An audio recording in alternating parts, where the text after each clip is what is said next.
encontréis todos muy bien y vamos a darle con fuerza a esta primera sesión, la primera mesa de la mañana. En este caso vamos a abrir la mesa 3, que lleva por título Adaptabilidad, deseada versus impuesta. Y como podemos ver, esta mesa se compone de 6 ponencias, son 3 en español y otras 3 en portugués. Una vez realicemos todas las presentaciones, abriremos un breve turno de intervenciones, de preguntas o de apreciaciones, ¿de acuerdo? Entonces, como vamos un poquito justos de tiempo, sin mayor dilación, vamos a dar comienzo a la primera presentación que nos la va a realizar Fátima de Jesús Aragüete Romero, estudiante del grado de Relaciones Laborales y Recursos Humanos en esta facultad. Y su trabajo lleva por título Irrupción de nuevos fenómenos sociolaborales en los recursos humanos. Muchas gracias.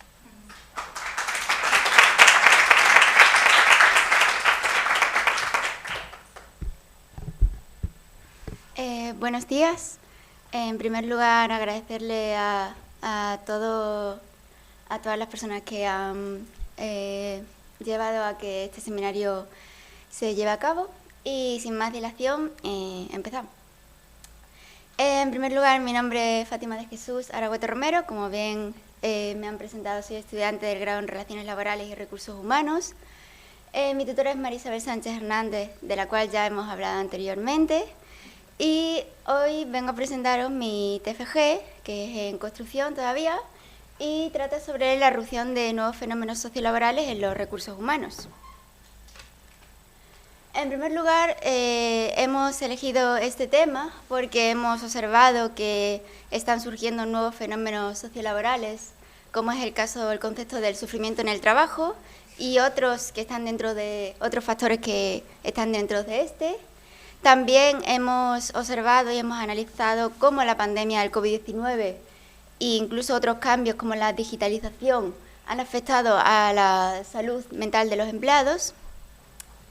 Es decir, dentro del tema principal, que es el sufrimiento laboral, hablamos sobre teletrabajo, bienestar, salud mental y el derecho a la desconexión. Por tanto, con todo esto nos hemos planteado las siguientes preguntas. ¿Qué nuevos fenómenos sociolaborales están surgiendo en este contexto actual en el área de recursos humanos?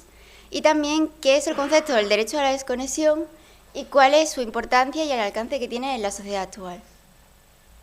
Por tanto, a partir de estas preguntas nos hemos planteado nuestros objetivos. Como objetivo general tenemos examinar cómo estos fenómenos impactan en el bienestar de los empleados y como específicos hemos analizado de forma teórica los fenómenos vinculados al concepto del sufrimiento en el trabajo y también de forma empírica hemos analizado la percepción que tienen sobre lo que es el derecho a la desconexión en una muestra de empleados. Hemos partido de un artículo seminal de una revista especial de 22 artículos, de la cual mi tutora es una de las autoras, junto con otros autores internacionales, que hemos tomado como base para el análisis del estudio. Pero después hemos basado la metodología en la utilización de fuentes secundarias de la Web of Science. Es decir, hemos realizado una búsqueda por título centrado en el término derecho a desconectar, aplicando operadores booleanos. En segundo lugar, hemos obtenido 41 resultados, pero hemos limitado solo la búsqueda a artículos científicos. Una vez filtrada esta búsqueda, nos ha quedado 29 resultados y con estos 29 resultados hemos hecho un análisis de estos artículos científicos de forma cronológica desde 2017 hasta 2024 para ver el concepto que ha tenido el derecho a la desconexión. Hemos observado 10 resultados teóricos en la tabla primera que hablan sobre el concepto y el contexto del derecho a la desconexión. En primer lugar, se tratan temas como el tema de que se tiene que regular y legislar este derecho en autores como Jaejo en 2019. También, por otro lado, hemos analizado cómo impacta la desconexión en la salud y en el bienestar de los empleados en autores como Jauregui Berry en 2018. Y por último, también hemos visto perspectivas sociológicas y culturales sobre la desconexión en autores como Yup en 2019. Respecto a los resultados teórico-prácticos, hemos encontrado estos siguientes, en el que en esta tabla hemos analizado la legislación que hay sobre el derecho a la desconexión. En primer lugar, se tratan temas como que se han comparado legislaciones en diferentes países en autores como Zúcaro en 2021. Por otro lado, el impacto que tiene el teletrabajo en el derecho a la desconexión en autores como Enda Silva en 2022. Y por último, los factores que influyen en la desconexión digital. Y por último, respecto a los resultados prácticos, en la tabla 3 hemos medido el fenómeno que tiene la desconexión y el efecto que tiene en los empleados. Hay que comentar que de estos 3 estudios empíricos hemos hecho un análisis exhaustivo, ya que 2 de los artículos están en un idioma que no es el inglés, sino en coreano, y el único que hemos tenido acceso es uno de ellos, que es el último, en inglés. En el primero, autores como Park y Wong en 2019 analizan factores psicológicos y organizacionales con este derecho. En segundo lugar, autores como Revelo y otros en 2024 analizan la vinculación que hay entre el teletrabajo y el género. Y por último, Yilmaz y otros en 2024 desarrollan una herramienta para evaluar la desconexión. Por tanto, lo que venimos a poner hoy en esta comunicación es el estudio bibliométrico que hemos realizado mediante un análisis de los artículos científicos que hemos visto anteriormente, y a partir de ello hemos visto la elaboración de las tablas y las diferentes clasificaciones de dichos trabajos. Lo que estamos haciendo actualmente es ya hemos realizado un análisis de esos 3 estudios empíricos y sus escalas de medida y sus instrumentos. Y a continuación estamos elaborando un cuestionario con ciertas preguntas que veremos a continuación, que ya han sido estudiadas, pero nosotros hemos añadido una sección más con una dimensión adicional. Hemos tomado como base el constructo de percepción del derecho a la desconexión de Yilmaz, en el que tenemos la primera dimensión, que es la cultura de siempre estar disponibles, tales como preguntas como si recibo llamadas y mi teléfono personal para trabajar fuera del horario laboral, o si se espera que esté disponible fuera del horario laboral. Por otro lado, la segunda dimensión es la presión por siempre estar disponible, como por ejemplo si siento presión para responder correos electrónicos, incluso fuera de mi horario laboral, o si me siento obligado a tener que mantener una comunicación o estar pendiente de las herramientas digitales. Y por último, la tercera dimensión es el uso de dichas herramientas digitales fuera del horario laboral, es decir, si yo tengo la presión de utilizar estas herramientas para trabajar fuera del horario laboral. La dimensión que nosotros hemos añadido es el conflicto que existe entre el trabajo y la familia, y para simplificar un poco más el cuestionario hemos utilizado solo una sección que es si existe conflicto entre compaginar mi trabajo con los compromisos de casa, del hogar. Entonces, para finalizar, en unos meses pues obtendremos resultados de dichos cuestionarios, en el que haremos este cuestionario a una muestra representativa que está por definir en Extremadura, y tendremos las conclusiones. Muchas gracias.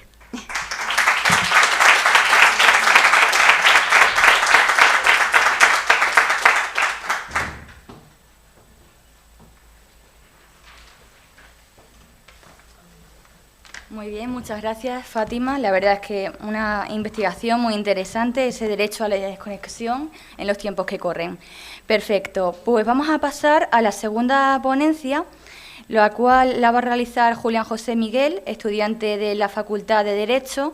Va a presentar parte de sus estudios, de su investigación en su trabajo de fin de máster, y su trabajo lleva por título Los despidos discriminatorios por razón de enfermedad y discapacidad.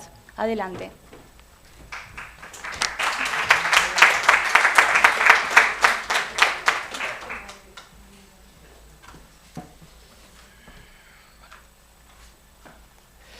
En primer lugar, quería agradecer al Consejo de la Juventud de Extremadura por ofrecerme la oportunidad de participar en este seminario y por este público tan maravilloso que nos acompaña el día de hoy. Hoy quería hablaros de la discriminación por razón de enfermedad y discapacidad en las relaciones laborales, con un especial tratamiento del despido, dado el breve periodo de tiempo que tenemos para exponer. Este es parte de mi trabajo de fin de máster. En primer lugar, se estructurará en una introducción, en un marco teórico, una metodología, un análisis y unas conclusiones. La justificación de este trabajo principalmente se basa en el problema en alza que se está viviendo en cuanto a la discriminación por discapacidad y enfermedad en el despido. Sobre todo, la juventud es especialmente vulnerable a este problema, ya que se está viendo un aumento de las bajas laborales, las incapacidades temporales por depresión y ansiedad.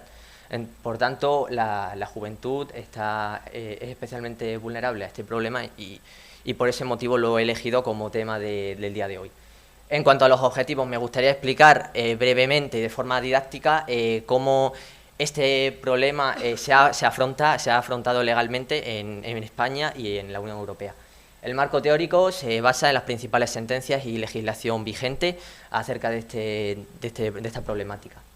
En cuanto a la metodología, pues se basa en el análisis de la doctrina científica, en el análisis de la legislación nacional e internacional y de la jurisprudencia de los tribunales nacionales e internacionales, especialmente del Tribunal de Justicia de la Unión Europea. Empezamos. Me gustaría poneros en contexto en cuanto al despido, cómo se regula en España. El despido puede ser procedente, improcedente o nulo. ¿Qué significa que sea procedente? Pues que el juez considera que el despido es completamente legal, ya que se basa en unas causas. Recordemos que en España el despido es causal y que se han respetado los requisitos formales. ¿Cuándo es improcedente? Pues cuando el juez dice que el despido es ilegal porque no se han respetado ninguno de los anteriores requisitos que he mencionado y el trabajador tiene derecho a una indemnización. Es el empresario normalmente el que realiza esta elección entre readmisión o indemnización. Si eres representante de los trabajadores, la opción te corresponde a ti. ¿Cuándo es nulo? Pues cuando el juez considera que en el despido se han vulnerado, se te ha discriminado por causas prohibidas por la Constitución o por la ley o por vulneración de derechos fundamentales y libertades públicas.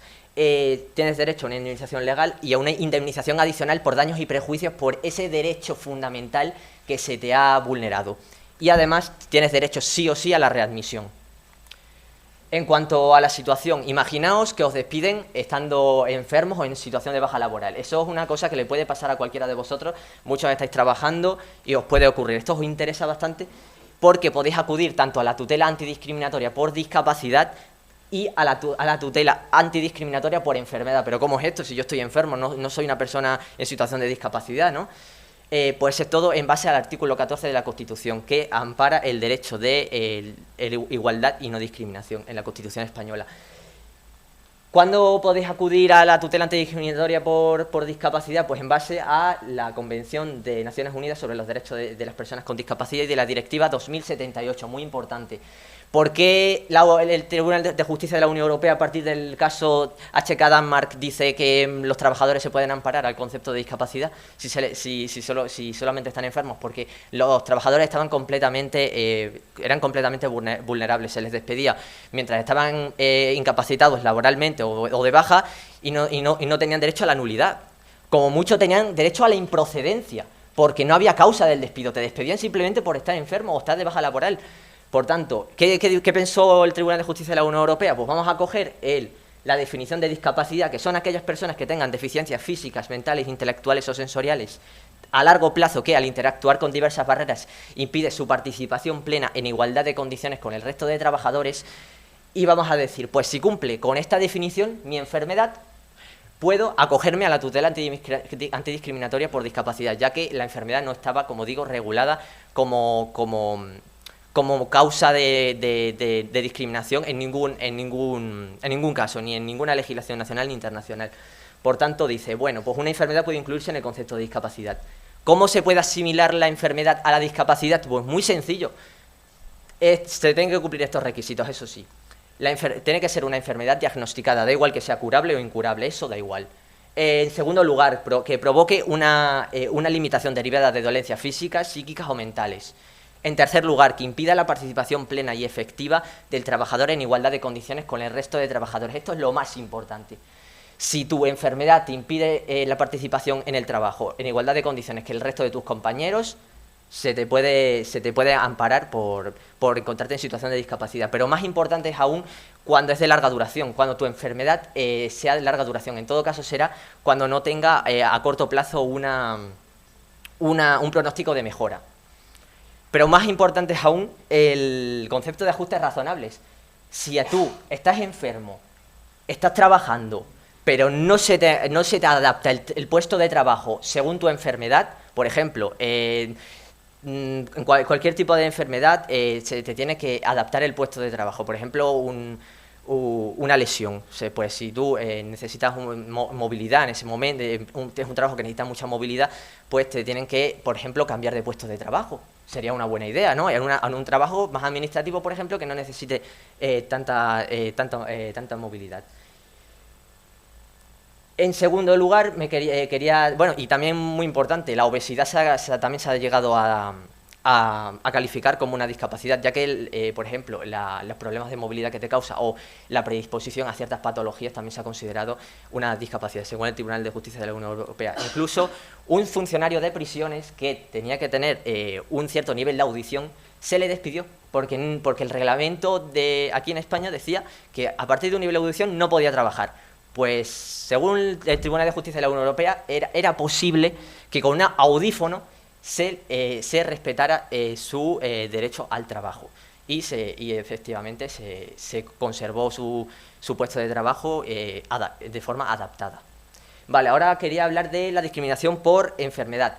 Ahora sí, en 2022, gracias a la Ley 15/2022, integral para la igualdad de trato y no discriminación, sí que se ha incluido la enfermedad como causa de discriminación. Ahora sí. Y además no solo eso, es que también se te puede discriminar por tu estado de salud. Llegas cansado al trabajo y te despiden porque llegas cansado al trabajo o fatigoso. Eso también está amparado, pero también está amparado tu predisposición genética a sufrir patologías o trastornos. O sea, si tú tienes una cierta predisposición a la depresión, también se te puede amparar efectivamente en este caso. Y también es importante tu estado serológico, por ejemplo, por no tener los anticuerpos del COVID-19, por ejemplo, también es muy importante. En este caso, hay casos de discriminación directa e indirecta por asociación y error. Por asociación, por ejemplo, porque tú utilizas un permiso para acompañar a un familiar a una consulta médica, pero se te computa como faltas injustificadas y eso te perjudica. Pues eso es una discriminación por asociación, porque te están discriminando por tener una vinculación con otra persona. Y también la discriminación por error. La discriminación por error es cuando el empresario cree que eres homosexual y te discrimina por ese motivo, pero realmente no lo eres. Solo ha sido una por error. Luego está la indirecta, por ejemplo, cuando las mujeres se acogían las mujeres se acogían más a ciertos permisos que el colectivo de varones y también se calificaba como faltas injustificadas ese permiso, ¿no? El acogimiento a ese derecho. Pues como afectaba más al colectivo de mujeres que a de varones, era indirectamente discriminatoria por sexo. Vale, entonces, la pregunta que a todos os interesa. ¿Cuándo se puede calificar una enfermedad? ¿Cuándo se puede calificar nulo un despido por enfermedad? Pues si cumple estos motivos. En primer lugar, que exista una enfermedad previa al despido, que haya una conexión causal entre enfermedad y despido, y que el empresario no logre probar que el despido se debió a otras causas. Es decir, que si te llevas muy mal con tu empresario y te despide, pero tú dices que es porque estabas enfermo, no. Tiene que ser exclusivamente por estar enfermo o de baja laboral. Ese tiene que ser el motivo. Por tanto, y además es el trabajador el que tiene que aportar los indicios de que se le está discriminando por enfermedad. O sea, no es un despido automático, o sea, no es una nulidad automática. Es decir, te despiden por estar de baja laboral o por estar enfermo, pero no por eso es nulo automáticamente. Por tanto, para concluir, en primer lugar, se identifica el concepto de discapacidad con las bajas de incapacidad temporal de larga duración. que además afectan la capacidad laboral, siendo esto un concepto subjetivo, ya que no existe un baremo de cuándo se considera una baja de corta o larga duración. En segundo lugar, el empresario tiene la obligación de respetar todas las adaptaciones necesarias del puesto de trabajo. Esto es muy importante, a no ser que se considere una carga excesiva o desproporcionada o indebida para el empresario, eso también es muy importante. Y en tercer lugar, que el trabajador debe presentar los indicios suficientes para que acrediten el despido. Una vez el trabajador ha aportado esos indicios de discriminación, es el empresario el que tiene que justificar el despido, tiene que aportar una justificación objetiva y razonable. Si no consigue aportar dicha justificación, ¿qué pasa? Pues que solo cabrá la nulidad del despido. En cuanto a investigaciones futuras, pues me gustaría investigar sobre el impacto de las medidas en el empleo, la evaluación de la efectividad de las políticas públicas de inclusión y un análisis comparado entre países de la situación legal al respecto de este problema. Y eso es todo. Muchas gracias por su atención y eso es todo.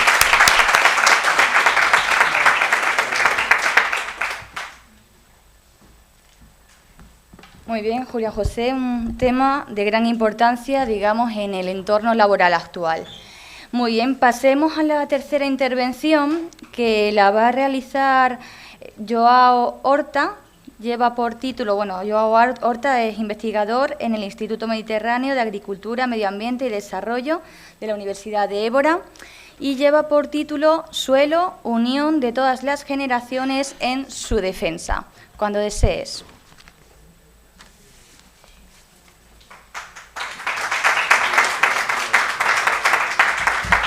Gracias. Esta apresentação está estruturada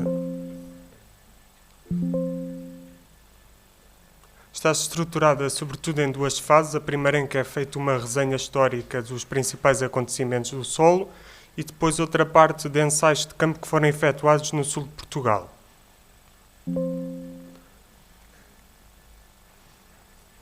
O solo é um mundo e é composto por inúmeras interações, nomeadamente ao nível da água, das propriedades químicas e físicas e também dos organismos. Só para terem ideia, por ano existem congressos de semanas só sobre cada um destas componentes, tal é a sua diversidade. Existem vários objetivos do desenvolvimento sustentável que se relacionam com as propriedades do solo e as suas características. Desde logo, erradicar a fome até à proteção dos ecossistemas e biodiversidade. A agricultura surgiu há cerca de 10 mil anos e na zona onde surgiu, no crescente fértil, os solos neste momento encontram-se degradados, sobretudo devido à acumulação de sais. Nesta região passaram os romanos, em que introduziram práticas de agricultura sustentáveis, nomeadamente a rotação de culturas, que consiste em, numa parcela, ir alternando ano após ano as culturas que são praticadas. Também introduziram mosaicos, os chamados atuais sistemas mistos, e aquilo que atualmente está na moda, que é a agrofloresta, já os romanos praticavam. Eram conhecidos por ter uma vida social muito ativa e não descurando o crescimento económico e o contributo ambiental que davam. Seguiram-se os muçulmanos oriundos de regiões mais secas e com uma também grande preocupação com o uso da água, nomeadamente através da introdução da nora e também de culturas com uso eficiente da água, como a alfarrobeira, até que se chegou à Idade Média. A Idade Média foi caracterizada por uma grande estagnação. Isto é, eram praticadas monoculturas, nomeadamente cereais, do trigo, e depois a população ficava bastante vulnerável a fatores externos que não controlava, como o clima e como, por exemplo, pragas e doenças. Enquanto no tempo dos romanos, por exemplo, com as rotações de cultura, como tinham vários alimentos, isso dava-lhe alguma estabilidade e aqui neste caso havia situações em que morriam literalmente à fome devido a fatores que não podiam controlar. Mas, como em todos os casos, há uma exceção, que eram os mosteiros, os conventos. Aqui eram praticadas práticas sustentáveis de agricultura e muitas vezes a população, quando estava doente, recorria aos monges para os ajudar. E temos também outros exemplos neste caso, como o monge Mendel, que foi o pai da genética. Até que se chegou à Revolução Agrícola. E a Revolução Agrícola, até à atualidade, é um suspiro em termos de história da terra. Depois seguiu-se a Revolução Industrial, o êxodo rural, a população foi viver para as cidades e até que chegámos à atualidade com todas as suas crises, catástrofes, fogos, etc. Em termos de investigação da agricultura e do solo, temos que falar na Estação Experimental de Rothamsted, que tem parcelas em estudo desde 1843. E como os meus prezados colegas devem calcular, ao longo dos anos, ter dados e mais dados e mais dados, era preciso tratá-los. E foi aqui que nasceu a estatística. Para tratar dados de culturas anos após anos, nasceu os testes da ANOVA, os testes de Fisher nasceram aqui, porque existiam muitos dados, ano após ano. Também foram estudados parcelas sempre em monocultura, ou seja, sucessivamente, ano após ano, era cultivado trigo e era analisada a sua produtividade. E chegou-se à conclusão que a monocultura, ao longo de anos, e aqui é um ensaio de 100 anos, diminuía a produtividade, independentemente de ser com fertilização ou ser de controle, ou seja, sem fertilização. Ou seja, as monoculturas são insustentáveis para o uso do solo. Cá em Portugal, os agricultores sempre tiveram noção, e embora fossem analfabetos, a grande maioria, do seu impacto e da importância da matéria orgânica. Em 1933, em plena ditadura, fizeram uma exposição ao então Ministro da Agricultura.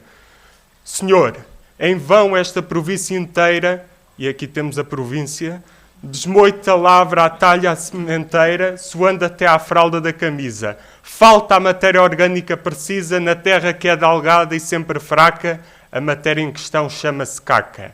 E aqui temos um agricultor a suar até à fralda da camisa, e como devem calcular as inúmeras canseiras que esta atividade tem, sempre dependendo de fatores externos, dia após dia, sol a sol.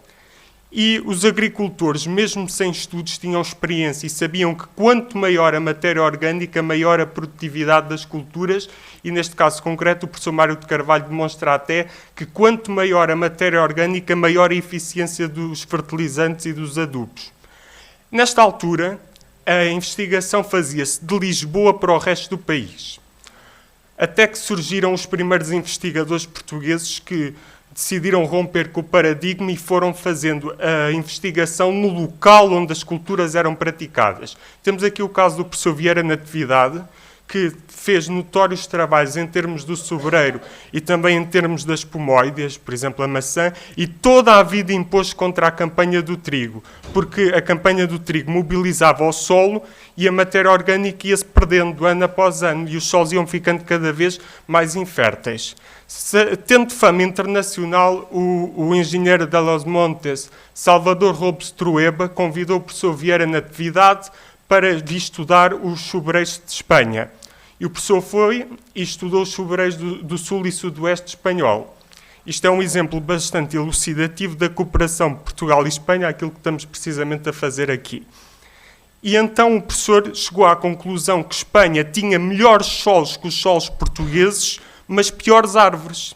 E atribuiu isso à cabra. A cabra subia às árvores e destruía, roía as árvores, tornando a produção de cortiça pior. E depois concluiu, um ano depois, analisando os dois países, o homem destruiu a floresta pretendendo salvar a árvore e ameaça aniquilar a ave porque destruiu a floresta. A riqueza aparente era a árvore, a riqueza real é o solo. Depois temos o caso do investigador Domingos Rosado Vitória Pires, que foi inclusivamente secretário de Estado da Agricultura, numa altura em que o Ministério da Agricultura foi extinto em Portugal. Portanto, é aquilo que atualmente é o Ministro da Agricultura, foi este senhor. Ele foi também o fundador da Estação de Melhoramento de Plantas de Elvas, efetuando inúmeros cursos de transferência de conhecimento para com os agricultores. E temos aqui um em que está o professor Botelho da Costa, que foi o pai das ciências do solo em Portugal. Aqui temos um exemplo também num congresso luso-espanhol, em Bilbao, numa reunião da OCDE, como devem calcular, num país como Portugal, isto era um acontecimento bastante marcante para a população, em plena ditadura. Isto tudo porque ele impôs, porque não fazia sentido estudar em Lisboa as culturas que iam sendo instaladas em diferentes condições edafoclimáticas. Um dos primeiros colaboradores da Estação de Melhoramento de Plantas foi o engenheiro José Almeida Alves. em que efetuou os ensaios que eram feitos do resto do país, cujos dados eram analisados em Lisboa. Temos também o caso do professor Ário Lobo Azevedo, que foi o primeiro reitor da Universidade de Évora e que efetuou os primeiros ensaios de mobilização mínima do solo, que foi o grande obreiro do professor Mário de Carvalho, um dos seus discípulos.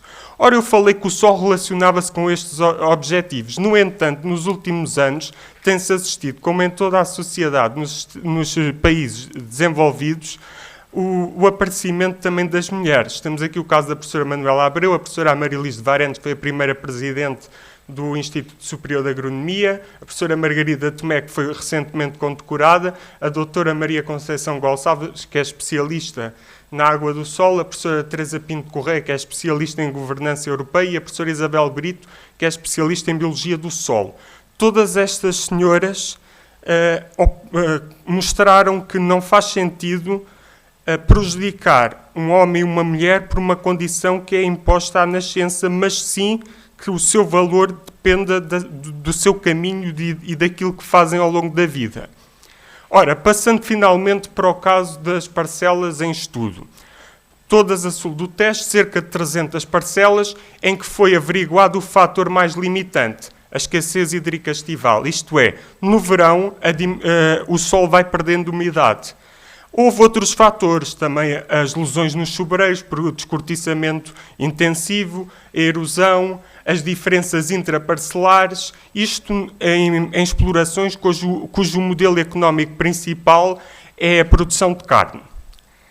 E os agricultores destas explorações, cientes das vantagens da sementeira direta em relação à mobilização do solo, praticavam a correção através, por exemplo, de sementes.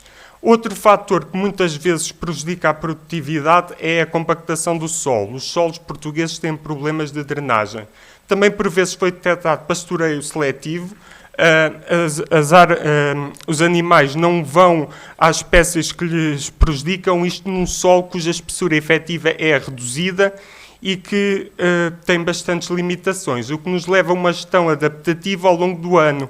Ou seja, o agricultor, em função do tempo, se é um ano seco, se é um ano úmido, vai gerindo a sua gestão. Temos aqui um exemplo de uma desramação em que, como o sobreiro vai perdendo umidade, é vantajoso cortar as folhas, porque a árvore perde menos água e também essa rama vai servir de alimento para o gado.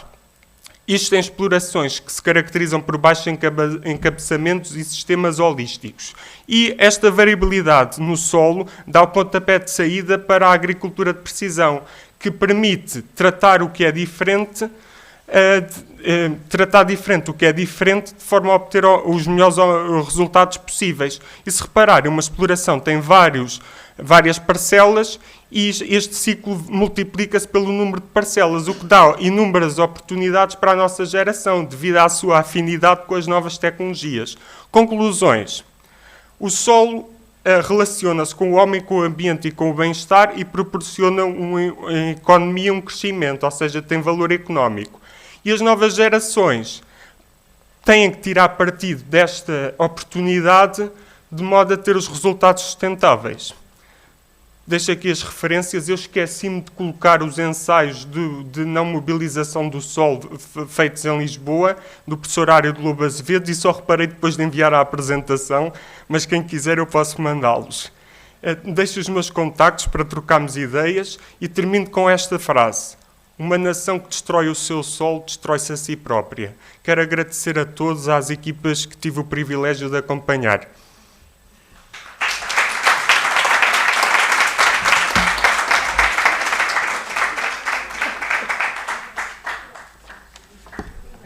Muy bien, Joao. Una magnífica presentación sobre la evolución de la gestión del suelo en la agricultura hasta la actualidad. A continuación, Joao nuevamente nos va a presentar otro de sus trabajos que lleva por título El problema de la despoblación en la sierra, un estudio de caso de la Serra de Caldeirao. Cuando quieras. Gracias.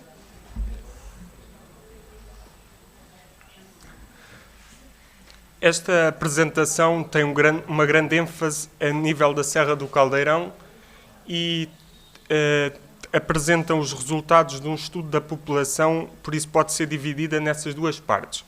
Ora, isto deve-se ao despovoamento, à perda de população, e desde logo as causas é a própria Revolução Agrícola, porque originou que as pessoas deixassem os meios rurais e fossem viver para a cidade, originando o êxodo rural. Como consequência, quando a população vivia no campo, geria os solos, só que ao longo dos tempos foi abandonando-os e estes foram ocupados por matos, por espécies que são altamente combustíveis e, como consequência, originam os incêndios. Não é por acaso que a área em Portugal e na maioria dos países mediterrâneos tem aumentado. Pode-se culpar as alterações climáticas, mas também o despovoamento é uma das causas. E repare-se que só em 2017 arderam 540 mil hectares em Portugal. Ora, esta apresentação é sobre o Algarve. O Algarve não é a região do país com mais incêndios, mas quando estes existem são incêndios de grandes dimensões. Ora, a área de estudo é a Serra do Caldeirão. E eu tenho aqui este livro que vou passar a distribuir. Quem quiser aprender um bocado sobre a Serra do Caldeirão pode vê-lo e depois logo me faz chegar. Pode ser quando quiserem, outro dia. Tanto faz. Ora, temos aqui a localização do Algarve. E era Reino dos Algarves. Temos aqui a localização da Serra do Caldeirão, com estas paisagens deslumbrantes, mas que são um barril de pólvora. Pronto a arder, basta um fósforo e vai tudo a eito. A Serra do Caldeirão faz a transição entre o Baixo Alentejo e o Algarve. É ocupada 90% pelo Algarve e 10% no Alentejo. É ocupada por solos muito inférteis, solos de reduzida espessura efetiva, e, em alguns casos, eu presenciei parcelas que tinham isto de solo, 5 centímetros, e têm de suportar a produção vegetal. Uma das limitações é a própria campanha do trigo, ou seja, trigo, ano após ano, foi esgotando estes solos que, por si só, já eram inférteis. O clima também é seco e tem uma grande variabilidade dentro na Serra do Caldeirão. Isto porque há uma variação ipso-odométrica, ou seja, quanto maior a altitude, maior a precipitação. O Algarve, mais de metade da sua área é ocupado pela serra, mas quase de certeza que os meus colegas presentes só conhecem o Algarve devido às praias. Temos aqui exemplos de projetos que já foram implementados. E temos aqui o caso da Estrada Nacional 2, que divide Portugal ao meio e também divide a Serra do Caldeirão ao meio. E existe uma outra estrada, que é a 124, que é paralela à Estrada 125, que em Portugal é conhecida pela Estrada da Morte. Uma atravessa o Algarve no interior e a 125 o Algarve na região litoral. No entanto, a Estrada Nacional 2, no troço Almodóvar-São Brás de Alportel, tem uma curva por cada dia do ano, 365 curvas em apenas 50 km. A capa do livro que está a passar tem esta imagem. Esta imagem espelha muito bem o que é a Serra do Caldeirão. Um sobreiro a arder, um lince ibérico, ali uma família de javalis e a esteva. Temos aqui uma paisagem da serra, cujo a maior ocupação e aquela que tem maior valor acrescentado económico é o sobreiro. É a produção de cortiça.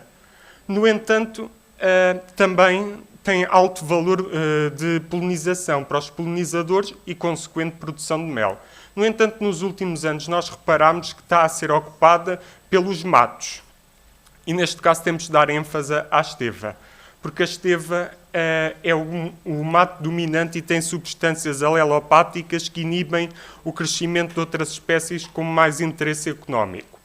Mas também tem rosmaninhos, tem recursos naturais como o medronheiro e tem uma aguardente esplêndida e que serve de abrigo também para a restante fauna. E tem também afinidade a Serra do Caldeirão com Los Angeles, portanto, qualquer dia pode acontecer também aqui uma tragédia. Ora, isto deve-se porque neste período do ano há um grande aumento de temperatura e uma grande redução da umidade do solo, o que proporciona condições para os incêndios. Isto dito um especialista, é como se nós tivéssemos todas as urgências, todas as pessoas a ir às urgências em Madrid em 3 dias do ano. Ou seja, toda a gente no ano inteiro vai ao hospital. Ora, isto é impossível. Ainda para mais com a variabilidade entre anos e entre estações. Temos o sobreiral muito disperso, o que faz com que seja inviável economicamente. É a região com menor índice de qualidade da estação, ou seja, menor aptidão para a produção vegetal. No entanto, a gestão pode diminuir, ou seja, criar barreiras para os grandes incêndios. E o facto de ter este índice não quer dizer que não se possa plantar árvores, e deve-se, só que estas vão crescerem mais lentamente. E deve-se, sobretudo, optar por práticas sustentáveis, práticas que melhorem a fertilidade do solo. Porque estas árvores isoladas não são rentáveis em termos económicos. Aqui sim, as próprias árvores refugiam-se nas zonas mais úmidas, porque têm menor perda de água durante a estação estival. E o homem também podia exagerar, mas como as parcelas são dispersas e têm poucas árvores, o que é que o proprietário faz? Tira da árvore o máximo possível, porque muitas vezes não sabe o que é que vai acontecer. Se vem um incêndio e arde tudo de uma vez, ao menos assim tem o rendimento imediato.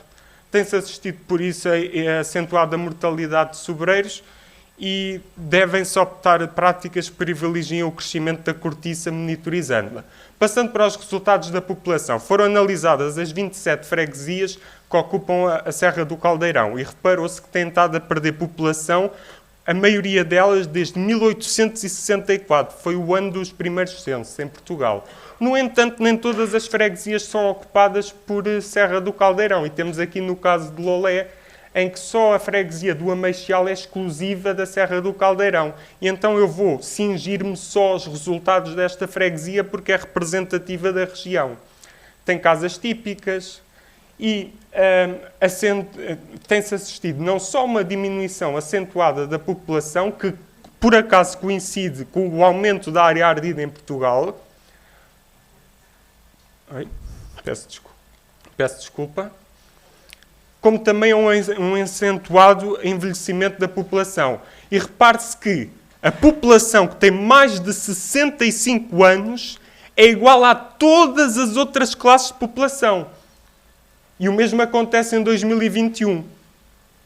No entanto, tem-se assistido nos últimos anos a um pequeno rejuvenescimento da população, o que pode ser sinal de esperança.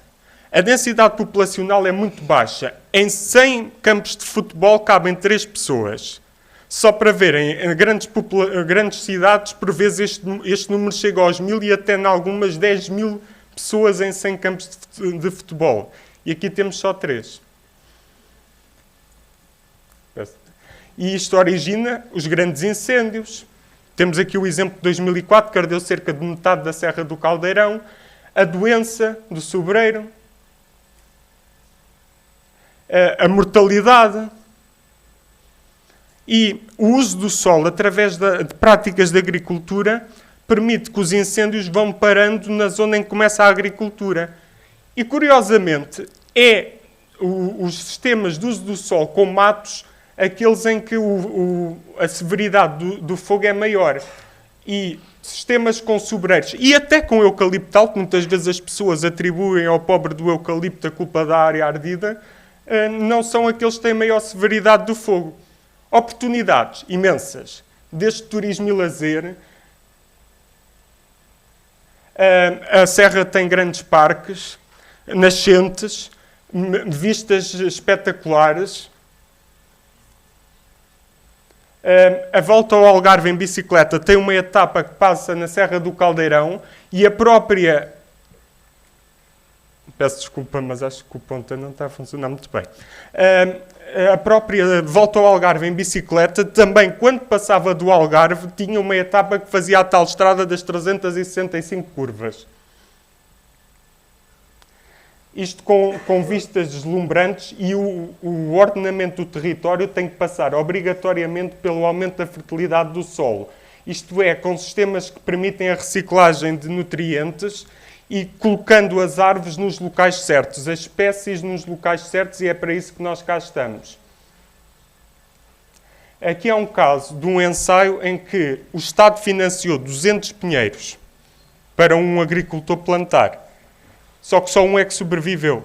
Porque naquela zona a aptidão não era florestal, curiosamente era agrícola. Ou seja, se tivesse optado por um modelo de negócio agrícola, tinha tido maior rendimento e não tinha tido o prejuízo que teve. E neste caso foram todos os portugueses, porque foi financiado com dinheiros públicos. Estas são as espécies que a Serra do Caldeirão tem, mas não é todas em todo o lado. É cada local tem a sua propriedade para estas espécies. E temos que aprender com os erros. Ou seja, a cultura do trigo pode ser plantada na Serra do Caldeirão em zonas pontuais e sempre com práticas sustentáveis, desde logo à cabeça a rotação de culturas. O uso de produtos típicos. E atenção aqui às plantas aromáticas e medicinais. Esta região tem propriedades excelentes para as plantas aromáticas e medicinais, porque nesta altura do ano aumenta a qualidade organolética das espécies aromáticas porque os compostos químicos estão mais concentrados nas folhas e nas flores. Tem também uma grande aptidão para espécies polinizadoras e também tem outras espécies que são comestíveis e que existem espontaneamente, pelo que podem ser melhoradas as próprias espécies através da colheita de material vegetal e depois melhoramento. As políticas têm que ajudar nos primeiros anos após estas propostas para compensar a perda de rendimento através de culturas resistentes, como a alfarrobeira, animais a pastorear, que permite a reciclagem dos nutrientes. Peço desculpa.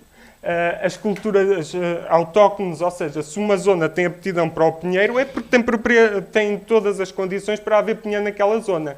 Isto aqui foi um estudo que foi feito na região com o valor dos diferentes municípios. E os municípios da Serra do Caldeirão são os que têm maior valor ambiental. Quanto é que o proprietário recebe?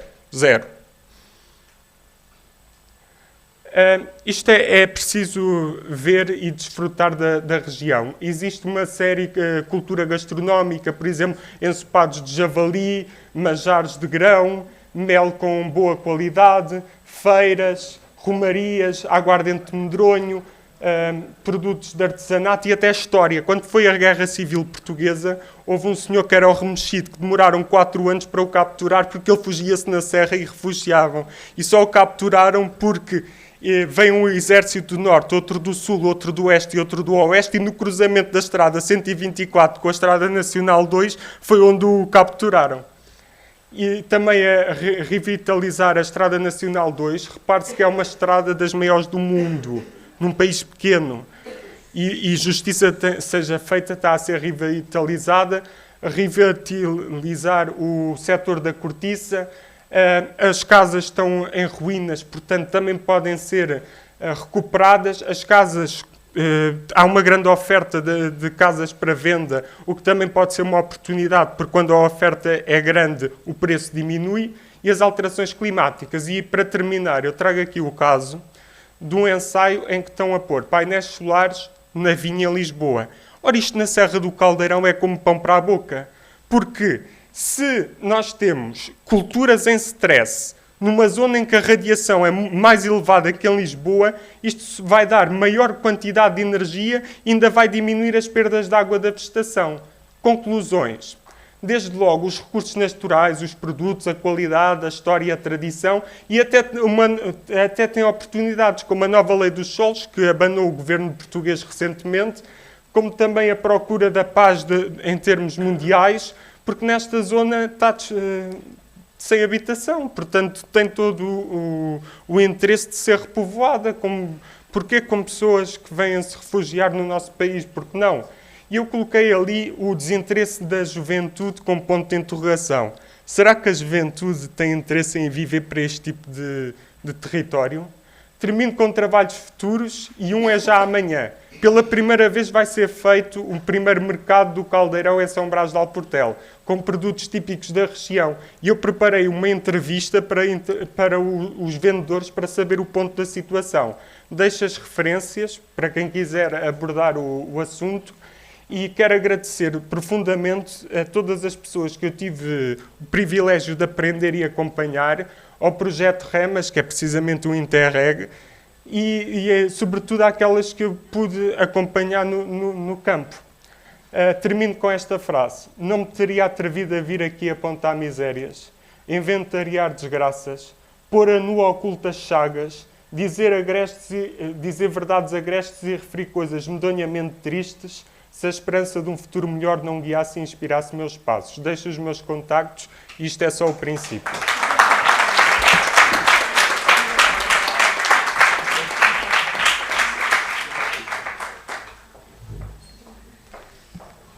Muy bien, Joao. La verdad es que ha sido una magnífica exposición sobre una zona eminentemente rural, natural, en la cual acechan bastantes riesgos, como nos ha dicho, despoblación, incendios, etc.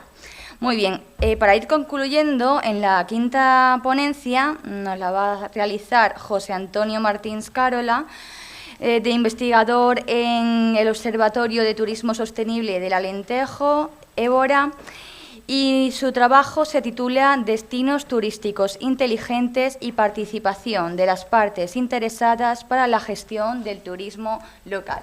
Cuando quieras.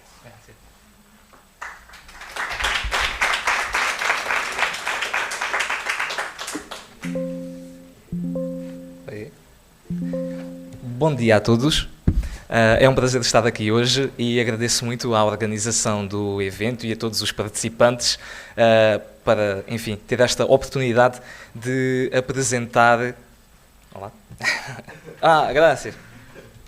Para apresentar aquele que, digamos, é o desenho da investigação do projeto que estou a desenvolver no âmbito do mestrado em Turismo e Desenvolvimento de Destinos e Produtos da Universidade de Évora e que, por sua vez, se complementa ao trabalho que tenho vindo a desenvolver como colaborador do Observatório do Turismo Sustentável do Alentejo. Neste caso, debruçar-me então sobre destinos turísticos inteligentes e o envolvimento dos stakeholders para a gestão turística local. Bom, a realidade, perdoem-me começar com uma espécie de frase de efeito, mas a realidade é que tem-se comprovado ao longo dos anos e na literatura que o turismo é um dos fenómenos mais transversais e, por sua vez, abrangentes, que por sua vez, se afirma como um fenómeno que passa por grandes mudanças do ponto de vista cultural, social, tecnológico e que, ao longo dos anos, tem influenciado e deixa-se influenciar e assistido a diferentes opiniões, sensibilidades e desenvolvimento a nível social.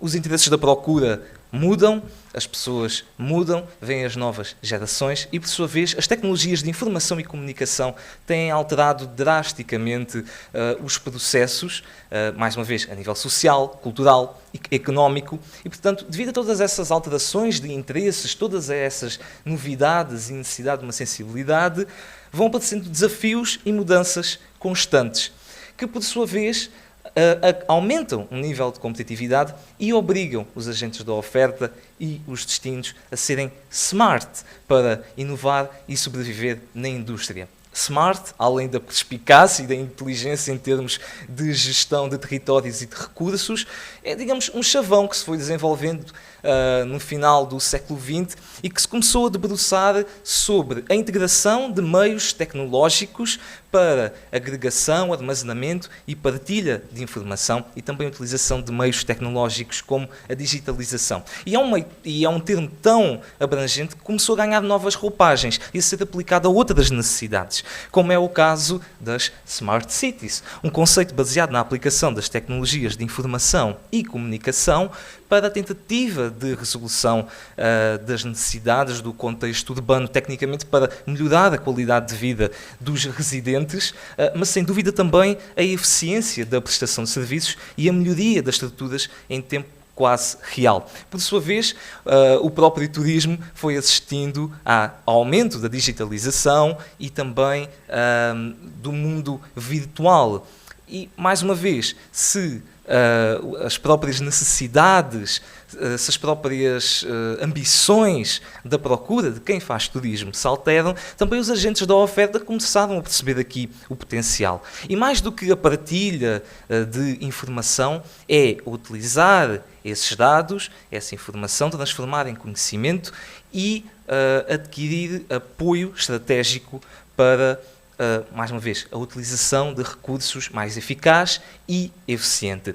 Ora então, sendo que os contextos urbanos providenciam uma quantidade de potencial cultural, económico e onde muito se desenvolve o turismo, então surgiu o conceito, isto obviamente de forma muito resumida, do destino turístico inteligente, que se afirma como uma estratégia para a tecnologia, sustentabilidade, inovação, acessibilidade e inclusão ao longo de todo o ciclo turístico, mas que, acima de tudo, pretende promover a integração do visitante, do turista, com a dinâmica da própria cidade e conseguir, então, mais uma vez, também evoluir a capacidade e prestação de serviço dos agentes da oferta. A realidade é que a própria literatura não revela consenso sobre o que é isto do destino turístico inteligente, sobre muitas vezes o contexto tecnológico, muitas vezes o envolvimento dos parceiros, mas a realidade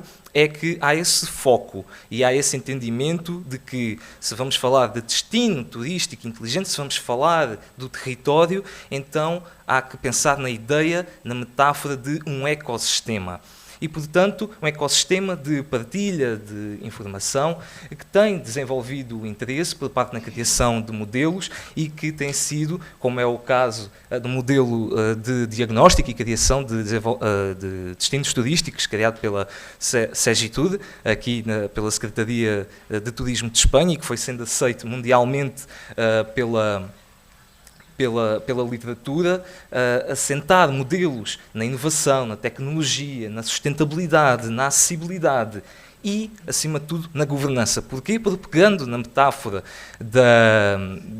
do ecossistema, a necessidade de equilibrar e de dirigir recursos e, por sua vez, envolver parceiros, entender as perspectivas dos parceiros e auscultar e, por sua vez, incentivar a cocriação é uma componente essencial para que realmente se possa efetuar uma integração mais adequada da informação, criar redes colaborativas e que essa informação seja realmente útil e vá ao encontro das suas necessidades.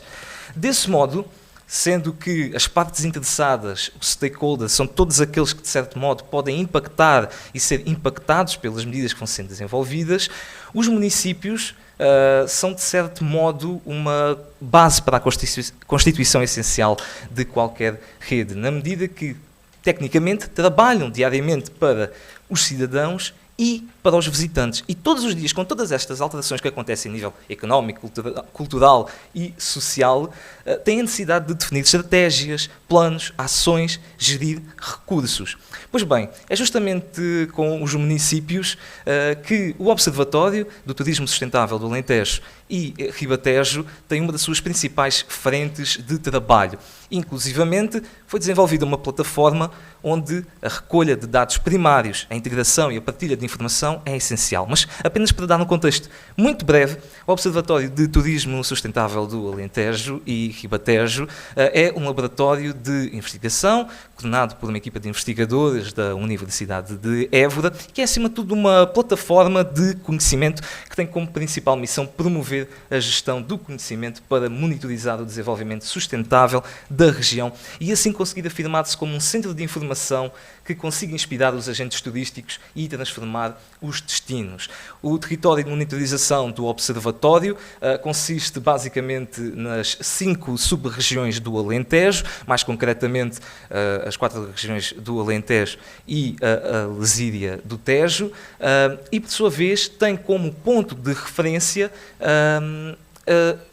as técnicas, o modelo aplicado pela Organização Mundial a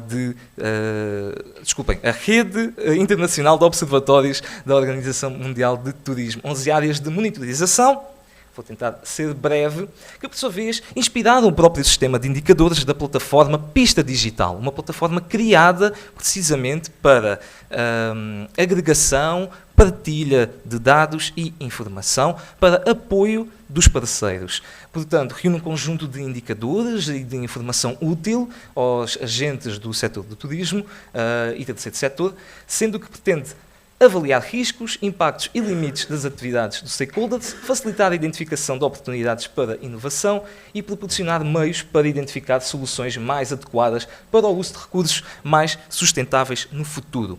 Ora, uma das vertentes é justamente a recolha de dados primários. Se por um lado olhamos para a gestão de água, energia e resíduos em relação às entidades hoteleiras, por sua vez também queremos entender quem visita os municípios, por sua vez quem passa pelos postos de turismo. E é aí justamente que existe a necessidade neste momento de compreender o grau de envolvimento de todos aqueles municípios que já fazem parte da rede, que neste momento são quase 30 dos 58 municípios da região Alentejo, e que, portanto, colocam os seus dados de forma direta na plataforma.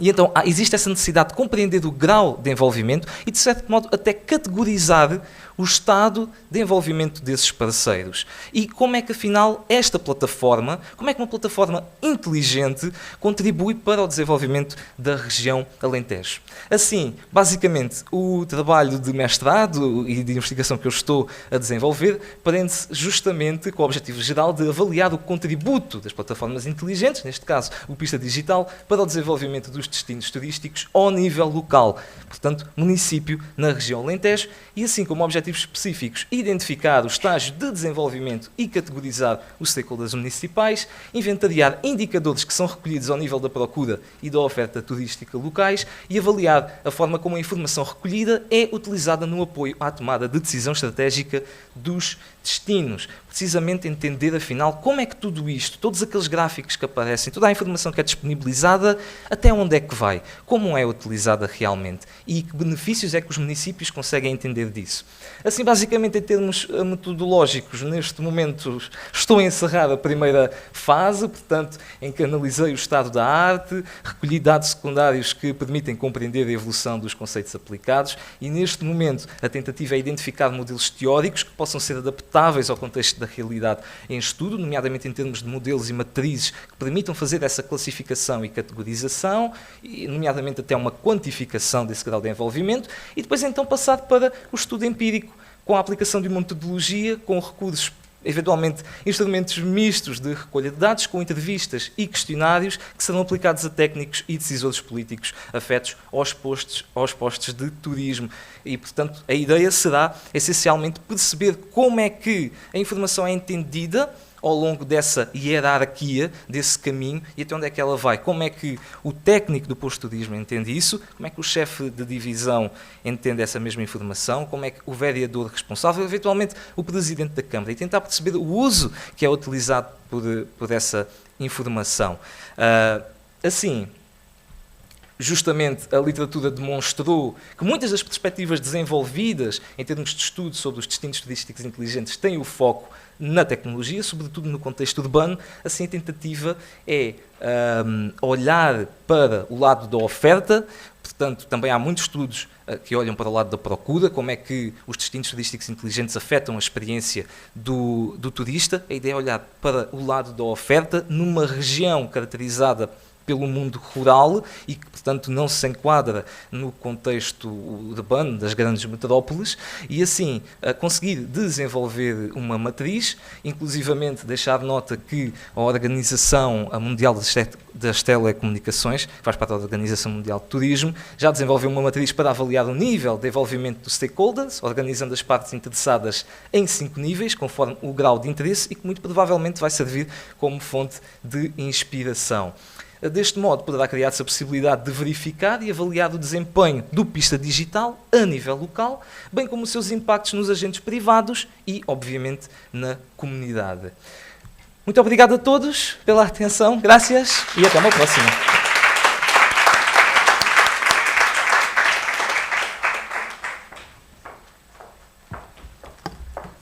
Muy bien, José Antonio, la verdad es que muy interesante traer a colación el concepto de destino turístico inteligente a la vanguardia dentro de este campo de investigación del turismo.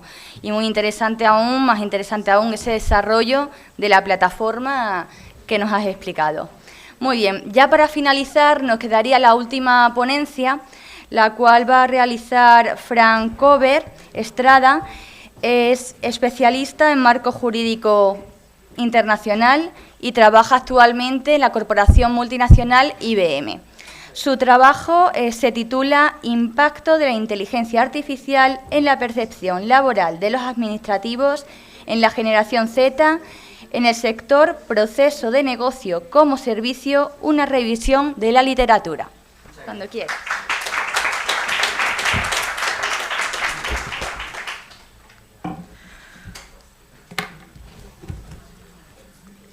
A ver, yo te voy a ahorrar un poco el trabajo. Oye, Siri, activa una alarma de 10 minutos. De 10 minutos.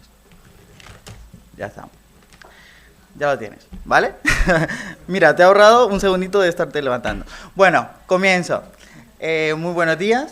El día de hoy vamos a hablar un poco de la inteligencia artificial. Creo que la inteligencia artificial actualmente se ha satanizado por el simple hecho de que pensamos de que viene a quitar puestos de trabajo. En la actualidad, os digo yo lo siguiente. ¿Qué pasaría con las personas de hace 20 años que alguien pensaría que utilizaría ordenadores para hacer su trabajo día con día? Creo que no. Pero en la actualidad sí te puedo decir de que la inteligencia artificial vino para quedarse. Partiendo de ese preámbulo, también me acuerdo un poco de cuando estuve como representante de la Cumbre de la Tierra en Río de Janeiro, en el 2012, en la Cumbre de la Tierra, y me acuerdo mucho que se hablaban de estos cambios que iban a suceder en el futuro. Pensaba yo que el cambio iba a llegar muy tarde, pero fue mucho más temprano que tarde. Empezando por ahí, creo que una de las cosas de las cuales me hizo reflexionar acerca de este estudio es algo muy fundamental, y es argumentar sobre la generación Z en este caso. ¿Qué pasa? La generación Z actualmente está afrontando un posible reto, o muchos retos, pero si veis en el argumento, hay una alta digitalización actualmente. Para la empresa de la cual trabajo es de inteligencia artificial, la puedo decir que es IBM. Tenemos muchos programas de desarrollo a nivel de software, pero los cuales no nos permiten utilizar. ¿Alguno de vosotros habéis utilizado alguna vez ChatGPT? Levante la mano, ahí para la encuesta. Ah, muy bien, todos, ¿no? Sin embargo, si os digo yo de que a mí no me permiten utilizar ChatGPT en España, ¿por qué? En mi trabajo no me permiten utilizar ChatGPT. Tenemos otra herramienta que hemos desarrollado, o ha desarrollado el grupo IBM, porque aunque la sede está en Estados Unidos, la base de datos como tal no puede viajar, siendo una normativa europea, no puede viajar los datos a Estados Unidos, tienen que pasar datos europeos. Entonces, como toda la información está de cierta manera restringida para que no se haya infiltración de información, yo decía a algunos de mis compañeros ayer, si yo tuviese que hablar de muchas cosas, pero no los puedo decir porque tengo acuerdo de confidencialidad, os diré lo siguiente. Creo yo que actualmente la inteligencia artificial no solo ha permitido que mi trabajo lo pueda desarrollar con muchas más ganas, simplemente me ha permitido de que pueda desarrollar mucho más mi imaginación al momento de hacer mi trabajo. Lo hago con muchas más ganas también. Aquí un poco de estadística también para que no nos perdamos. Y algo importante que yo recalqué fue la incertidumbre. ¿Por qué traigo esta copa? A ver, esta copa es como la tormenta perfecta. ¿Qué hay dentro de esta copa? Puedo encontrar adaptación, puedo encontrar equilibrio, tranquilidad. Uy, se me va. Ahí. Equilibrio, tranquilidad, salud mental, sostenibilidad ambiental, BIPAS. ¿Qué es BIPAS? Ahora lo explico. Despidos masivos y cambios. Eso se están preguntando todos los jóvenes que están actualmente optando a un puesto dentro de una empresa multinacional o una empresa que utiliza la inteligencia artificial. Y a eso vengo.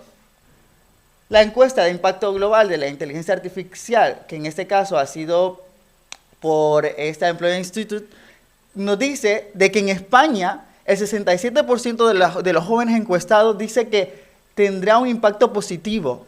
Sin embargo, nos dice también que tendrá un impacto positivo en su carrera. ¿Cuánto? El 49%. ¿Por qué? Porque genera incertidumbre. No sabemos hasta qué punto la inteligencia artificial va a dejar de hacer nuestro trabajo o va a hacer nuestro trabajo para que vengan otras herramientas que sustituyan esa actividad. Entonces, nos quedamos con eso, con la incertidumbre. ¿Qué es BPO y BIPAS? Actualmente en el 2012, yo pasé por un proceso. Yo estaba en una empresa de BPO y ahora estoy en una empresa BIPAS. ¿Cuál es la diferencia? Una, se encargaba de hacer y externalizar los procesos de empresas externas, valga la redundancia, y actualmente nos concentramos en datos que pueden ser utilizados por la inteligencia artificial. Es la diferencia de una empresa con BPaaS y otra de BPO, que la BPO está desfasada, ¿vale? Yo llevo, por ejemplo, empresas que actualmente son de telefonía, la más grande de España, y dentro de ella, pues también utilizamos este tipo de servicios. En resumen comparativo, os lo digo, que se externalizan los servicios, pero en el otro se pretende dar herramientas tecnológicas eficientes. Las preocupaciones, como nos lo decía aquí nuestro cáliz, es que se puede peligrar el trabajo, la sostenibilidad ambiental, que la generación Z lo sabe, pero se ha enfocado en eso. Sin embargo, hay un punto muy importante, creo que alguien más lo va a tomar en cuenta, y es la salud mental, que también se afecta dentro de eso, porque no se sabe si los van a despedir o no, y el equilibrio entre el trabajo y tener flexibilidad en casa o no. Yo en lo particular trabajo 3 días en casa y 2 días en la oficina. Para mí, muy bien. Como experiencia personal os diré que hace 3 años simplemente llegaron, un día me dijeron, Fran, tienes que pasar a otro servicio. Y este otro servicio implicaba usar herramientas de inteligencia artificial. Todos estábamos reanuentes. ¿Qué pasó con la mitad de la plantilla? Tuvo que renovarse. En este caso es renovarse o morir. ¿Por qué? Porque si no estamos preparados para un mundo de globalización, no estamos preparados para el futuro. El futuro es para las personas que innovan y el futuro es para las personas que están dispuestas a cambiar su mentalidad y aprender algo distinto todos los días. A lo que voy. Me gustaba mucho lo que decía, creo que tengo 2 minutinos por ahí, lo que decía María José Bayo. Decía que simplemente cuando tú eres la persona que esa empresa necesita, eres la persona que necesita a esa empresa. O sea, es muy redundante. ¿Pero qué quiere decir esto? De que tú, donde estés, vas a brillar, pero siempre y cuando tengas las herramientas adecuadas. ¿Qué pasa? Cuando yo vengo y digo, bueno, yo creo que la empresa debe tener creatividad, debe tener gestión ante la crisis, pero también debe tener una comunicación asertiva. Pero ¿qué pasa de esos procesos de innovación? ¿Quién me lo enseña? En lo particular, a mí me han obligado prácticamente a certificarme. Si yo no tengo una certificación en SAP Business One o SAP S/4HANA, que actualmente todas las empresas multinacionales la utilizan, yo ya no soy competitivo dentro del mercado laboral. Y si tú no sabes herramientas como las de inteligencia artificial, también estás desfasado. Ahora bien, yo no voy a alargar más esto, sin embargo diré una cosa, que la literatura indica que aunque la automatización plantea desafíos para la generación Z en el sector BPaaS, la formación y la integración adecuada de la inteligencia artificial puede mitigar percepción de riesgo y fortalecimiento de adaptación en el mercado laboral. ¿Qué quiero decir con esto? Que simplemente adaptarse a un mercado laboral te lleva a ser un mejor empleado y a tener una empleabilidad y a saber que la mayoría de las cosas que se vienen no van a ser fáciles, generación Z, no lo va a ser. Y os lo digo ya. Pero creo de que si no estamos adecuados a un cambio, ese cambio creo que debemos de ser nosotros. Y viene mucha incertidumbre. También, por acotar un poquito más, dentro de la experiencia de la empresa que tengo a nivel de automatización, os diré que hay mucho desequilibrio al momento de saber qué va a pasar conmigo en el caso de que yo me sepa adaptar. Termino con una reflexión que dice, la inteligencia artificial no reemplazará a quienes sepan utilizarla. El futuro pertenece al que adapta, se innova y no deja de aprender. Sabias palabras, porque creo que cada uno de nosotros es capaz de adaptarse a ese nuevo cambio. Y todas las políticas internas, externas de Europa y toda la Unión, creo que debemos nosotros como tal, como jóvenes, ver e incentivar el uso de la inteligencia artificial. Muchísimas gracias.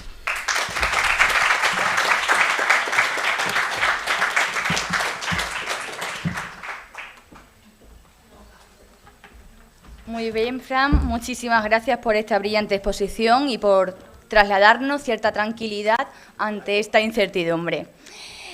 Pues hemos finalizado la mesa 3, por mi parte únicamente dar la enhorabuena a las 5 personas, a los 5 ponentes y personalmente animaros a continuar con vuestras investigaciones en vuestras líneas. Nos queda 5 minutitos para una pequeña pregunta, 2 como mucho. Si la hay.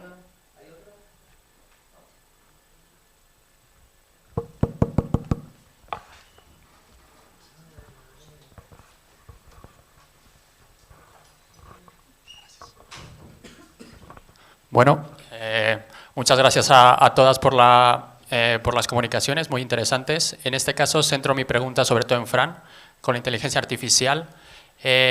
Con toda la incertidumbre que mencionas y también poniendo ese ejemplo sobre todo empresarial, donde en tu caso IBM no permite utilizar ChatGPT por la protección de datos y demás, y tiene que crear sus propias inteligencias artificiales o sus propios algoritmos, preguntarte un poco la evolución en ese sentido, porque ahora tenemos como ChatGPT por un lado y el Deep de China, que serían como las dos más grandes. Si en un futuro de aquí a 5 o 10 años crees que cada país va a tener su propia inteligencia artificial, sobre todo también para que se adapte a la propia población y eso a su vez sea, en el caso de España, por ejemplo, una inteligencia artificial por cada comunidad autónoma, incluso por cada provincia, ¿no? Muchas gracias. No, muchas gracias a ti por preguntar. A ver, te respondo. La inteligencia artificial, vamos a imaginarlo como que es un niño pequeño. Al niño pequeño tienes que enseñarle desde hablar, tienes que enseñarle a caminar y tienes que enseñarle a desarrollarse ya como adulto. A tu pregunta, si cada país puede hacer su inteligencia artificial, de hecho ya cada país tiene su base de datos e utiliza su inteligencia artificial. Ahora bien, ¿qué le interesa a Estados Unidos? Le interesa que uses tú su inteligencia artificial y te ha vendido como que es la mejor del mundo. Sin embargo, no te dice que tus datos se ven afectados. ¿Por qué? Porque tu información, tanto tu URL como tu línea de ubicación, la estás compartiendo con bases de datos que no saben a dónde vas a terminar. Entonces, a lo que voy. Cada país tiene la libertad de hacer su inteligencia artificial, pero cada país también tiene la obligación de proteger a cada uno de sus ciudadanos. Muchas gracias.